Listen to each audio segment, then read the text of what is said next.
Selamat datang di Jelajah Kuliner. 欢迎收听美食无国界. Apa kabar teman-teman Jacker? Semoga sehat sejahtera selalu, jiwa dan raga.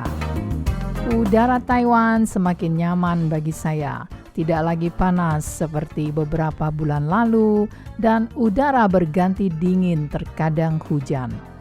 Walaupun dingin, tetapi sangat nyaman untuk berjalan-jalan di sekitar rumah. Beberapa pekan lalu, ketika sedang berjalan-jalan, saya menemukan ada sekelompok food truck berkumpul di atas lahan kosong di belakang rumah. Ini adalah sebuah pemandangan luar biasa bagi saya, karena sebelumnya kawasan perumahan kami sepi-sepi saja. Namun, tiba-tiba menjadi semarak, dan sebagai pencinta kuliner enak, tentu tidak akan saya lewatkan begitu saja. Food truck market secara diam-diam terbina di Taiwan. Sebenarnya pedagang asongan kaki lima adalah identitas budaya. Itu adalah street food sebelum munculnya food truck, menjual makanan menggunakan mobil. Mobil van atau pick-up dimodifikasi menjadi warung unik, sedap dipandang mata dan enak disantap kulinernya. Di banyak negara Asia seperti Indonesia, Hong Kong, Jepang, street food dengan gerobak atau truk kecil sudah duluan muncul sebagai wujud kuliner proletar dan gaya hidup urban. Ya, bukan sekadar bisnis, tapi cara berinteraksi sosial di ruang publik. Street food juga memenuhi kebutuhan makan cepat dan murah masyarakat kota jauh sebelum konsep gourmet mobile kitchen muncul. Teman-teman Jammers, food truck modern bukan lahir tiba-tiba. Ia adalah bagian dari evolusi panjang tradisi makanan jalanan yang sudah ada sejak zaman kuno. Di berbagai peradaban, mulai dari Thermopylae di Roma, yatai di Jepang, gerobak pedagang di Hong Kong, sampai chuck wagons dan pushcart di Amerika. Food truck versi kontemporer, yaitu gaya self-kreatif, desain estetik, target urban milenial, muncul baru di abad ke-21. Tapi, secara budaya, ia berkembang dari akar kaki lima yang sudah menjadi bagian hidup masyarakat kota selama berabad-abad. Nah, teman-teman, untuk lebih panjang lebar, Anda bisa dengarkan di acara jurnal sebentar lagi usai acara jelajah kuliner ini.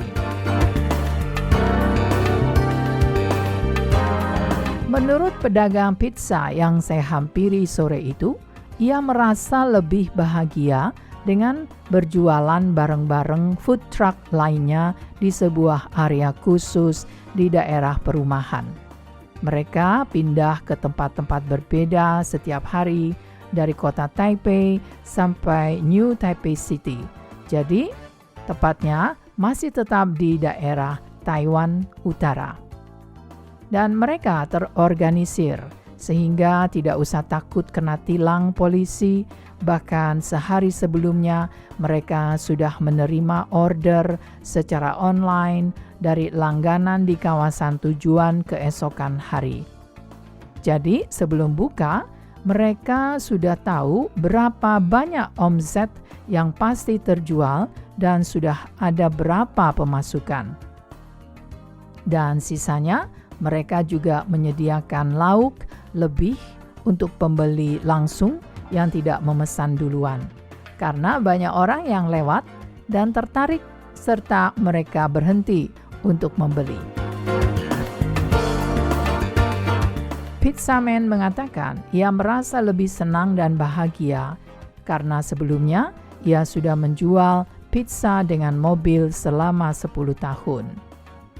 Jadi, selama 2 tahun terakhir ini, Mereka lebih bahagia karena tidak perlu lagi diburu-buru oleh polisi, tidak perlu ditilang, juga selalu tahu mereka sudah mendapatkan berapa pemasukan di mata. Karena bisa memesan duluan dan juga terorganisir dan mereka diberi tempat yang nyaman. Begitu pula dengan penjual barbecue atau bakar-bakar. Tukang sate kawula muda dengan mobil sate kerennya, ia sudah berjualan dengan mobil sate ini selama 5 tahun. Ia tidak suka bekerja di kantoran yang terpaku pada jam kerja. Ia menyukai kebebasan dan doyan makanan enak. Sehingga ia belajar membuat sate dan berjualanlah dengan hati senang. Teman-teman, Anda ingin tahu apa yang saya pesan bukan? Saya memesan pizza vegan, yaitu isi daun kemangi dan cheese saja. Tentu dengan dasar saus tomat. Nikmat sekali dengan cheese atau keju dengan porsi double. Ya, kalau pizza vegan ini dinamakan pizza margarita, di mana hanya rotinya kemudian diusap dengan saus tomat, lalu ditaburi dengan keju parut dan juga beberapa lembar daun kemangi. Setelah itu dibakar. Nah, bagaimana dengan satenya? Satenya enak sekali. Saya sudah memesannya sampai 6 porsi. Seperti yakitori Jepang sate ini, yaitu sate ayam Jepang. Kreatif sekali para pedagang food truck ini. Ia membuat sate daging gulung isi anggur, isi bawang pre, isi cabai asinan khas Hualien, daging babi, daging sapi, daging ayam, semua tersedia. Saya melihat menunya ada 30-an. Nah, selain itu juga ada penduduk asli Taiwan menjual mie dalam sup kerang rasa mentega bawang putih. Sungguh nikmat sekali, harganya pun sangat memikat dan merakyat.